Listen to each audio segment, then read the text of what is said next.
पिला माने आमे पूर्व जानिछु जे प्रत्येक वस्तुर गतिर कारण होची बल ताले सबकिछि कार्यर पछरे बल ही रही थाए जेपरी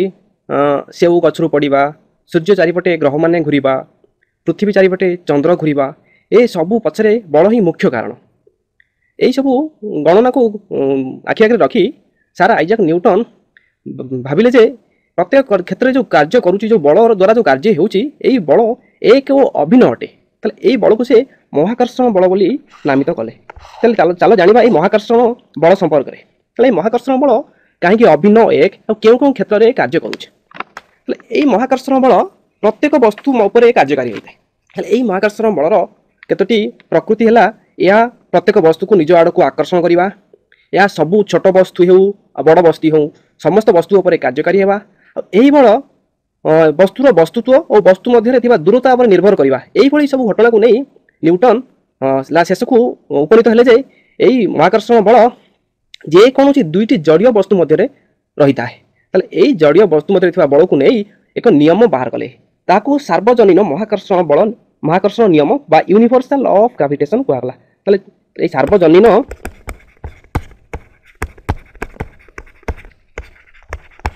महाकर्षण बल बा यूनिवर्सल लॉ ऑफ ग्रेविटेशन बाहर कले। ताले a universal law of gravitation ताले कहण ताले ए नियम अनुसार विश्वर प्रत्येक वस्तु निज आड़ को आकर्षण करे। मानेकर मु गोटे उदाहरण तुमको दउची ए होची वस्तु ए और द्वितीय वस्तुटी होची बी ए वस्तुर वस्तुत्व होची स्मॉल एम द्वितीय वस्तुर वस्तुत्व होची मानेकर कैपिटल एम ए वस्तु मध्य थिबा दूरता होची मानेकर स्मॉल आर। ताले एई सार्वजनीन महाकर्षण बलर नियम अनुसार प्रत्येक वस्तु निज आड़ को आकर्षण करे। आउ कोन ना एई आकर्षण बलर परिमाण मानेकर सेमानक मध्य जो बल प्रयोग होची आकर्षण बल होची एफ होची आकर्षण बल यही आकर्षण बलर परिमाण वस्तुद्वयर वस्तुत्वर गुणफल सह समानुपाती माने एफ बल वस्तुद्वयर गुणफल स्मॉल एम ए वस्तुद्वयर वस्तुत्व आ कैपिटल एम बी वस्तुर वस्तुत्व गुणफल सह समानुपाती। आउरी मध्य कोन ना सेमानक वस्तुत्व मध्य थिबा दूरतार वर्ग सह प्रतिलोमानुपाती वर्ग सेमानक मध्य दूरता होची केते एठी लक्ष्य कर दूरता होची स्मॉल आर ताले दूरतार वर्ग सहित प्रतिलोमानुपाती माने 1 विभक्तक आर रो स्क्वायर घात 2 ताले बल समानुपाती एम गुणन स्मॉल एम गुणन कैपिटल एम वस्तुत्वर गुणफल प्रतिलोमानुपाती 1 विभक्तक दूरतार वर्ग ताले एई दुईटी इक्वेशन को दुईटी समीकरण को नै मु गोटे समीकरण लिखि पारि ताले मु समान इंप्लाय चिन्ह लिखि पारि जे एफ बा बल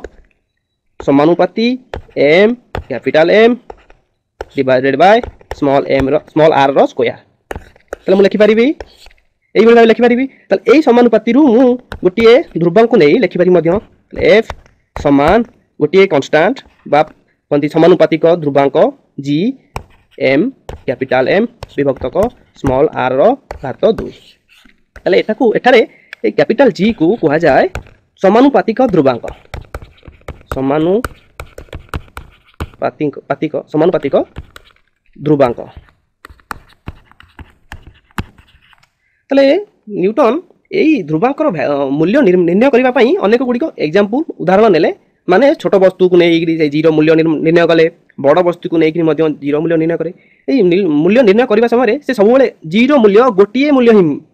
मिलता से एथरू भाविले जे जीरो मूल्य छोट वस्तु हो किंबा बड़ वस्तु हो सबू वस्तु जीरो मूल्य गोटे भैल्यू गोटे मूल्य ही मिलता ताले से एथरू से जी को समानुपातिक ध्रुवांक न कही ताको एक नूतन नाम देले यही नूतन नामटी है यूनिवर्सल ग्रेविटेशनल कांस्टेंट बा सार्वजनीन महाकर्षणीय स्थिरांक सार्वजनीन महाकर्षणीय स्थिरांक सार्वजनीन माने सबू वस्तु पाई छोट वस्तु हो किंबा बड़ वस्तु हो आउरी मध्य सबू स्थान रे या कौन स्थान वस्तुर वस्तुत्व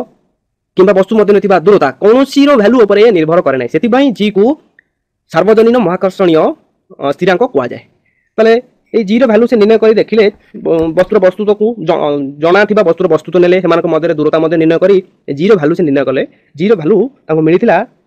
ଜି ହେଉଛି 6.673 ଗୁଣନ 10 ର ଘାତ -11 ନ୍ୟୁଟନ ମିଟର ସ୍କୋୟାର ମିଟର ର ଘାତ 2 ବିଭକ୍ତକ କିଗ୍ରା ର ଘାତ 2। ତାହେଲେ ଜି ର ଭ୍ୟାଲୁ ସେ ନିର୍ଣ୍ଣୟ କରିଥିଲେ ଯାହାକି ସବୁ ବस्तु ପାଇଁ এই ଗୋଟିଏ ମୂଲ୍ୟ ହିଁ ତାଙ୍କୁ ଦେଇଥିଲା। ତାହେଲେ ସେଥିରୁ ସେ ଉପନୀତ ହେଲେ ଯେ ଜି କୌଣସି ସ୍ଥାନ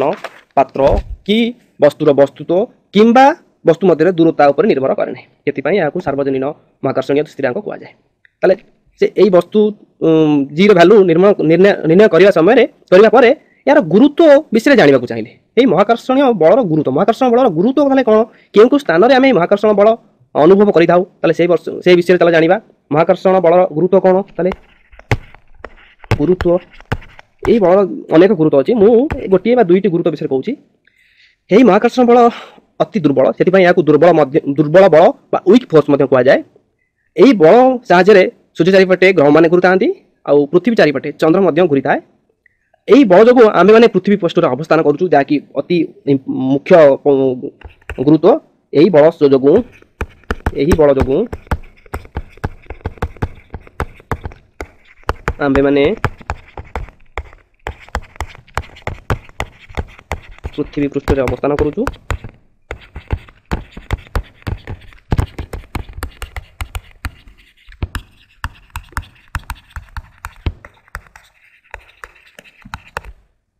ଦ୍ୱିତୀୟ ଗୁରୁତ୍ୱଟି ହେଲା ଏହି ବଳ ଯୋଗୁଁ ସୂର୍ଯ୍ୟ ଚାରିପଟେ ଗ୍ରହମାନେ ଆଉ ପୃଥିବୀ ଚାରିପଟେ ଚନ୍ଦ୍ର ଘୁରୁଛି। ସୂର୍ଯ୍ୟ ଚାରିପଟେ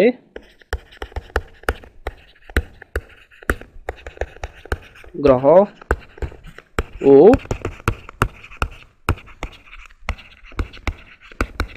ପୃଥିବୀ ଚାରିପଟେ ଚନ୍ଦ୍ର ଘୁରିଥାଏ। এইভাবে ভাবে অনেক গুরুত্ব ଅଛି যেଭଳି ସେଉଟି ଗଛରୁ ତଳକୁ ପଡ଼ିବା ଆମେ କ୍ରିକେଟ ବଲ୍ କିମ୍ବା ଫୁଟବଲ ଯେକୌଣସି ବଲ୍ ଖେଳୁଥିବା ସମୟରେ ବଲ୍ ଉପରକୁ ନ ଯାଇ ତଳକୁ ଆସିବା এইଭଳି ଭାବେ ଆମେ এই ମହାକର୍ଷଣ ବଳର ଗୁରୁତ୍ୱ ଅନୁଭବ କରିଥାଉ। ତାହେଲେ এই ବସ୍ତୁଟି ଯେକୌଣସି ବସ୍ତୁ ସେଉ ହେଉ ବଲ୍ ହେଉ କି ଚନ୍ଦ୍ର ପୃଥିବୀ ଚାରିପଟେ ଘୁରିବା ହେଉ এই ଘୁରିବା ସମୟରେ କିଛି ଭିନ୍ନ ଭିନ୍ନ ଘଟଣା ମଧ୍ୟ ଘଟିଥାଏ। ଯେପରି ଆମେ ଭାବିଥାଉ ସେଉଟି ଗଛରୁ ତଳକୁ ଖସୁଛି ଉପରକୁ ମଧ୍ୟ ଯାଇପାରେ କାହିଁକି ଉପରକୁ ନ ଯାଇ ତଳକୁ ଖସୁଛି। এই ତଳକୁ ଖସିବାର ତାହେଲେ କାରଣ ହେଲା ଆମେ ଜାଣିଲୁ ମହାକର୍ଷଣ ବଳ। এই ଖସିବା ସମୟରେ এই ବସ୍ତୁ ଉପରେ ଅନ୍ୟ କିଛି ବଳ ପଡୁଛି ନା କେବଳ ମହାକର୍ଷଣ ବଳ ଦ୍ୱାରା ହିଁ ତଳକୁ ଖସୁଛି ତା ବିଷୟରେ ତାହେଲେ ଜାଣିବା। ପ୍ରଥମଟି ହେଲା ମୁକ୍ତ ପତନ ବା ଫ୍ରି ଫଲ୍। ତାହେଲେ ମୁକ୍ତ ପତନ କ'ଣ? ମୁକ୍ତ ପତନ ବା ଫ୍ରି ଫଲ୍। ତାହେଲେ ମୁକ୍ତ ପତନ କ'ଣ? ଯେକୌଣସି ବସ୍ତୁ ପୃଥିବୀର ବାୟୁମଣ୍ଡଳରେ ଗତି କରିବା ସମୟରେ ଏହା ବାୟୁ ଦ୍ୱାରା ମଧ୍ୟ ପ୍ରତିରୋଧ ହୋଇଥାଏ। ତାହେଲେ ବାୟୁର ପ୍ରତିରୋଧ ଅତି ନଗଣ୍ୟ ହୋଇଥାଏ। ବାୟୁର ପ୍ରତିରୋଧ କ'ଣ? ନଗଣ୍ୟ ହୋଇଥାଏ। ତାହେଲେ ଯଦି ବାୟୁର ପ୍ରତିରୋଧ ବହୁତ କମ୍ ହୁଏ ତାହେଲେ ଟେକାଟି ତଳକୁ ପୃଥିବୀ ଆଡ଼କୁ ଖସିବା ସମୟରେ ଏହା ବାୟୁ ଦ୍ୱାରା ମଧ୍ୟ ପ୍ରତିରୋଧ ହୋଇଥାଏ କିନ୍ତୁ ଏହା ଯେହେତୁ ବହୁତ କମ୍ ସେଥିପାଇଁ ଏହାକୁ ଆମେ ଗଣନାକୁ ନେଇନଥାଉ। ତାହେଲେ ବସ୍ତୁଟି ତଳକୁ ଖସିବାକୁ ଆମକୁ କୁହାଯାଏ ଫ୍ରି ଫଲ୍। ତାହେଲେ କାହିଁକି ଫ୍ରି ଫଲ୍ କାହିଁକି ମୁକ୍ତ ପତନ କୁହାଯାଏ? କାରଣ ଏହା ପୃଥିବୀର ମହାକର୍ଷଣ ବଳ ଦ୍ୱାରା ହିଁ ତଳକୁ ଆସିଥାଏ। ତାହେଲେ ଏଇ ତଳକୁ ଖସୁଥିବା ସମୟରେ ଏହାର ଗତି ପରିବେଗରେ ବୃଦ୍ଧି ଘଟେ। ଯେହେତୁ ପରିବେଗରେ ବୃଦ୍ଧି ଘଟେ ଏହି ପରିବେଗର ବୃଦ୍ଧି ଯୋଗୁଁ ତ୍ୱରଣ ସୃଷ୍ଟି ହୁଏ।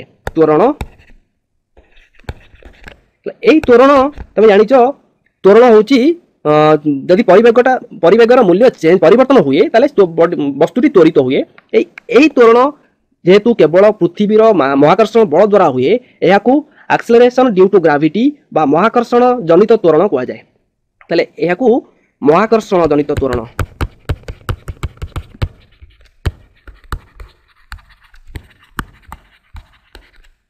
বা ଆକ୍ସେଲରେସନ୍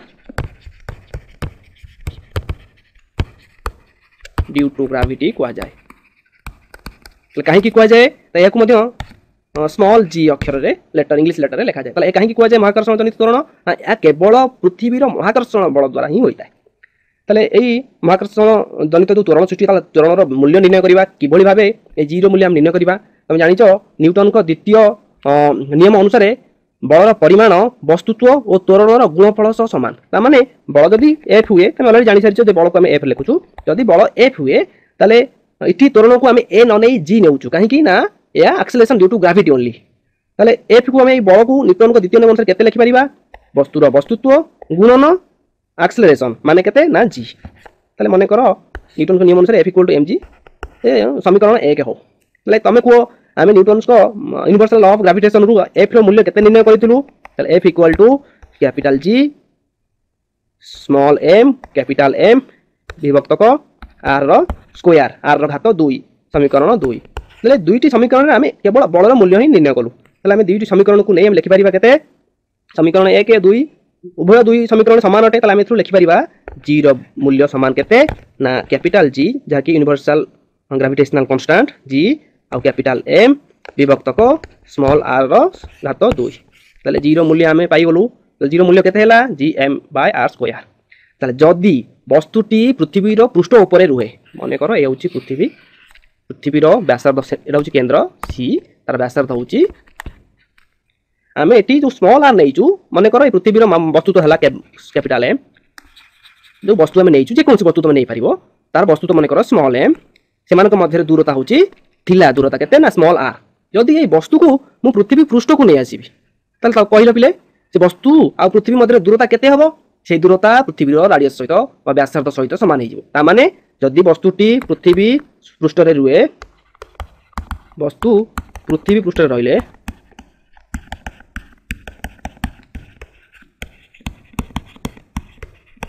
ताले स्मॉल आर केते हे जिवो तार व्यासार्ध हे जिवो बुझियला ताले को तमे जी रो मूल्य केते हबो जी हबो कैपिटल जी कांस्टेंट आ मास ऑफ यार तो पृथ्वी वस्तुत्व विभक्त को पृथ्वी व्यासार्ध घात 2 ताले को तमे ए जी रो गाणितिक मूल्य बा प्रकृत मूल्य तमे निर्णय करि परिबो तुमको जी रो कैपिटल जी बा कांस्टेंट रो मूल्य जणा अछि जाकि सब बेले समान मास पृथ्वी वस्तुत्व मते जणा अछि आ पृथ्वी व्यासार्ध मते जणा अछि ए व्यासार्ध वस्तुत्व आ जी रो मूल्य आमे एई समीकरण रे माने समीकरण 3 बसेइले आमे जीरो वैल्यू जीरो मूल्य बाहर करि परिबा एतिरे तमे जानि छ जीरो मूल्य हला 6.7 गुणन 10 रो घात -11 न्यूटन मीटर स्क्वायर विभक्त को किग्रा प्लस घात 2 आउ मास पृथ्वी रो वस्तु तो हला 6 गुणन 10 रो घात 24 किग्रा आउ पृथ्वी रो व्यासार्ध हला 6.4 गुणन 10 रो घात 6 मीटर तले এই তিনটি मूल्य आमे जदी এই समीकरण 3 रे बसाइबा जीरो मूल्य हमको मिलिबो 9.8 मीटर विभक्त को सेकेंड रो घात 2 तले जीरो मूल्य पाई गलो तमे 9.8 तमे जानि छ पृथ्वी रो व्यासार्ध सब बेले समान नै कारण तमे जानि पृथ्वी एक संपूर्ण वृत्त नुहे जदि पृथ्वी संपूर्ण वृत्त हबो यार व्यासार्ध सब बेले समान हबो जेहेतु ए जी स्मॉल जी रो वैल्यू व्यासार्ध आ वस्तुत्व ऊपर निर्भर करूची वस्तुत्व तो आमे जानिलु वस्तुत्व समान मात्र जेहेतु व्यासार्ध पृथ्वी रो समान नुहे तरे जी रो मूल्य मध्य परिवर्तन होई जाय तले किंतु ए जी रो मूल्य परिवर्तन हुए सिना किंतु 9.8 रु किछि सामान्य कम किंबा सामान्य बेसी हे पारेनी सामान्य कम हुए सेति पई जी रो मूल्य को पाखा पाखी 9.8 मीटर पर सेकंड स्क्वायर निया जाय तले तमे जी रो मूल्य मध्य जानिलो तले चालो जानिबा एई जी को नेई किभली पृथ्वी ऊपर वस्तुर वस्तुत्व आम निर्णय करूचु जदि सेही वस्तु को आम चंद्र पृष्ठ को नहीं जाऊ यार वस्तुत्व किभली वस्तुत्व बा ओजन रे किभली परिवर्तन हुए से विषय चला जानिबा ताले कोन ना चंद्र पृष्ठ रे वस्तुर ओजन चंद्र पृष्ठ रे वस्तुर ओजन बा वेट तुम जाऊ कहू कोन ना वेट डब्ल्यू लिखा जाय वेट ताले चंद्र पृष्ठ रे वस्तुर ओजन कोन तमे जानि छ पृथ्वी प्रति वस्तु को निज आड़ को आकर्षण करुच्ची निजर आड़ को आकर्षण करने द्वारा वस्तु पर जो बल पड़ुची से बल को कह जाए वेट बा ओजन पृथ्वी पृष्ठ से भाई चंद्र पृष्ठ जब कौन वस्तु को नवा ताले चंद्र मध्य से वस्तु को आकर्षण करिवो का द्वारा न्यूटन का नियम अनुसार प्रति वस्तु प्रत्येक को आकर्षण करुचंती ताले चंद्र मध्य से वस्तु को आकर्षण करिवो ताले से वस्तु को जो बल रे आकर्षण करिवो ता हेबो से वस्तुर ओजन चंद्र पृष्ठ रे ताले तमे जानिलो जदी एम होची कैपिटल एम स्मॉल सबस्क्रिप्ट दिया जाए स्मॉल एम चंद्र ବସ୍ତୁତ୍ୱ ଆଉ ସ୍ମଲ୍ m ମନେକର ବସ୍ତୁର ବସ୍ତୁତ୍ୱ ଯେକୌଣସି ବସ୍ତୁର r m ହେଉଛି ଚନ୍ଦ୍ରର ବ୍ୟାସାର୍ଦ୍ଧ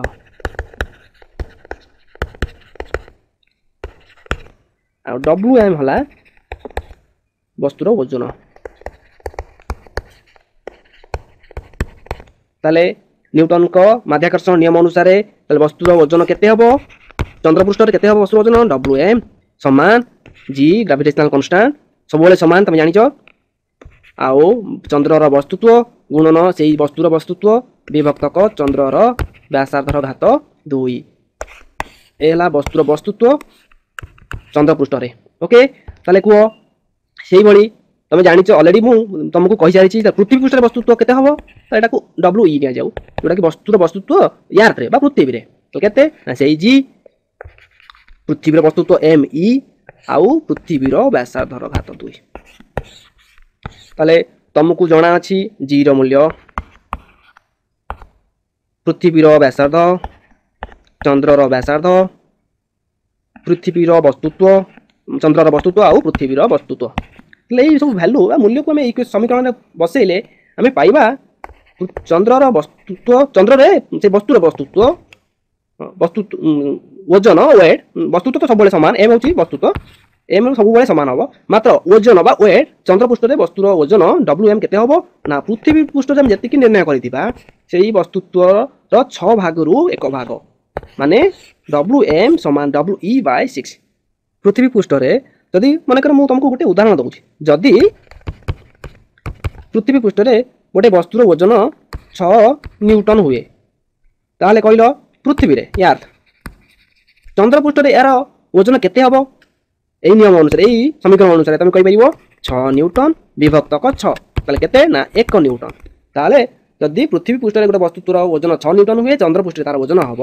1 নিউটন তাহলে তুমি এটু জানি পারুছ আমি কিভাবে ভাবে বস্তুর বস্তুত্ব বস্তুর ওজন আউ নিউটন ক যে নিয়ম হলা নিউটন ক নিয়ম রে যে universal law of gravitational constant capital G रो वैल्यू निर्णय कले जहाँकि कौन बस्तुर वस्तुत्व ओजन किंबा स्थान किंबा सेमानकर मध्य थिबा दूरता पर निर्भर करू नाही सेति पई ताकू कहआ जाउछि जे यूनिवर्सल ग्रेविटेशनल कांस्टेंट ए विषय में जानिले ताले पिले आमे एटु रखिबा